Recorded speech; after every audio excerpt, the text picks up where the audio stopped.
धनबाद भूमि बचाओ संघर्ष मोर्चा के बैनर तले आज रैयतों ने धनबाद जिला परिषद मैदान में रणधीर वर्मा चौक तक पैदल मार्च निकालकर अपना विरोध जताया है। रणधीर वर्मा चौक पहुंचकर मार्च धरना में तब्दील हो गया।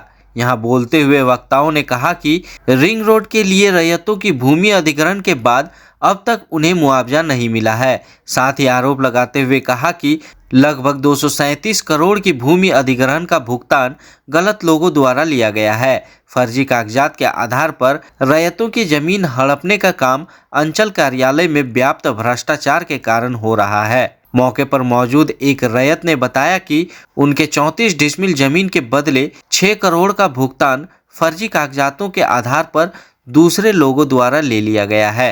मेरा नाम जलेश्वर महतो हुआ। मैं मनैटाण का निवासी हूँ। मेरा ज़मीन धनबाद मौजा, खाता संख्या 121, प्लॉट नंबर 1630। ये घटना 2011 की बात है, जब धनबाद में रिंग रोड बनना था। उसके लिए भूमि अधिग्रहण किया गया, लेकिन मेरे ज़मीन का 34 डिसमिल ज़मीन का फर्जी डीड बनाकर नरसिंह दास और उसके साथ राजेंद्र प्रसाद, उसके साथ अनिल कुमार सिन्हा, ऐसे व्यक्ति मिलकर मेरे 34 डिसमिल ज़मीन का लगभग 6.5 करोड़ रुपया मुआवजा हड़प लिया। आज वर्तमान समय में आप यदि ज़मीन का मोटेशन कराने जा रहे हैं, ऑनलाइन रसीद कटाने जा रहे हैं, तो दुनिया भर का पैसा लग रहा है। लेकिन सोचिए कि नकली डीड बनाकर, वो नकली डीड कहाँ का है? 1970 साल का चंदन क्यारी का, जब हम लोग उसका सर्टिफाइड कॉपी निकाले तो वो चंदन क्यारी का ज़मीन है। सोचिए, चंदन क्यारी के ज़मीन क्या बदली धनबाद में मुआवजा मिल जा रहा है, कोई वो भी 1-2 रुपये नहीं, 6.5 करोड़ रुपया। और सोचिए, उसमें ज़मीन का जब कभी भी हम लोग रजिस्ट्री कराते हैं, सीओ रजिस्ट्री ऑफिस के माध्यम से सीओ के पास उनका मोटेशन का काम जाता है।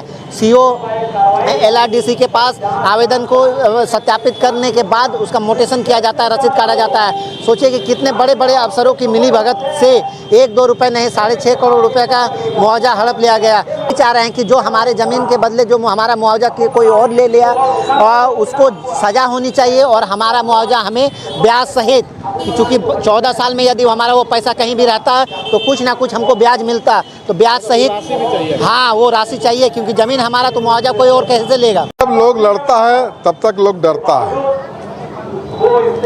पिछले 9 वर्षों से हम ये लड़ाई लड़ रहे हैं, रिंग रोड तिलाटाण आईएसएम का। ऐसा नहीं है कि काम नहीं बढ़ा, जांच नहीं बढ़ी, जांच बढ़ी है, मगर जिस गति से बढ़नी चाहिए थी वो गति नहीं है।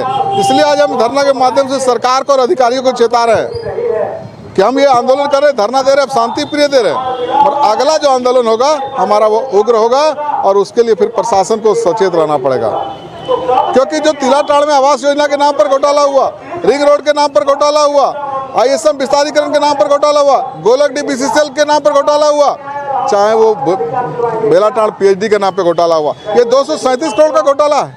उसके अलावा कंगालों में सरकारी जमीन की लूट करने वाले लोग वहाँ के दलितों को हटाने का काम कर रहा है। चाहे बलियापुर में सरकारी जमीन की लूट, बेलाटाण में सरकारी जमीन का खाता प्लॉट बदल करके 50 लोगों को बेच करके मालो माल होने वाले दलाल लोग हो, चाहे बड़ा पिछड़ी की दलाल हो, इन सारे को सबक सिखाने के लिए आंदोलन है। और सरकार को कह रहे हैं, प्रशासनिक अधिकारियों को कह रहे हैं कि अंचल कार्यालय में भ्रष्टाचार बंद करो, मोटेशन के नाम पर पैसा वसूली बंद करो, ऑनलाइन करने के नाम पर पैसा बंद करो, रसीद काटने के नाम पर पैसा बंद करो।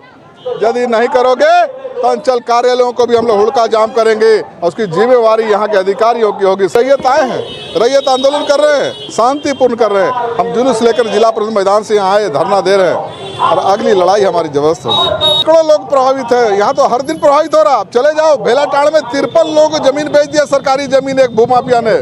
बड़ा पिछड़ी में 75 एकड़ जमीन सरकारी भूमाफिया ने कब्जा कर लिया है। आज बलियापुर की कल ही रिपोर्ट आई है कि 1 एकड़ जमीन एक माफिया कब्जा कर लिया।